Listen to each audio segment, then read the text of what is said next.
کچھ دن تھوڑی دیر پہلے جو اضلاع آغاز صاحب آیا تھا، اس نے یہ ذمہ داری لیا کہ یوسف صاحب میں آج اسمبلی کے فلور پہ آپ کی آواز کو ایسے اٹھاؤں گا کہ میں کسی دوسرے پوائنٹ پہ بات بھی نہیں کروں گا، میں صرف جونیئر ٹیچر سے بلوچستان کی مسائل پہ بات کروں گا۔ اس کے بعد ہماری تیاری تھی، یہاں پہ انتظامیہ کڑی تھی، صبح سے آپ لوگ دیکھ رہے تھے۔ حالانکہ اس کو میں نے کلیئر جواب دیا تھا کہ بھائی آپ لوگ جو بھی کرو گے لیکن ہم لوگ نکلنے کے لیے تیار ہیں۔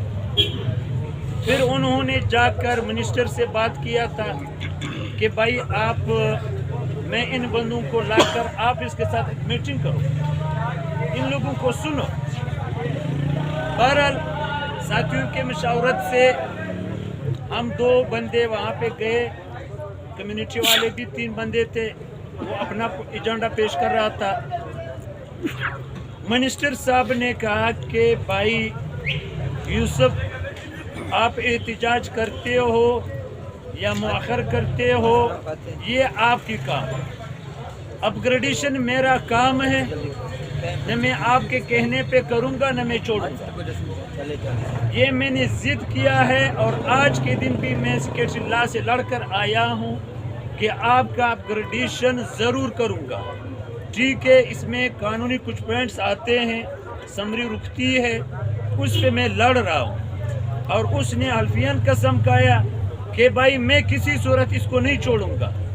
35 سالوں سے سیسا ایس ایس ٹیز کا کوئی پروموشن وغیرہ نہیں ہوا تھا، میں نے کر کے دے دیا ہے۔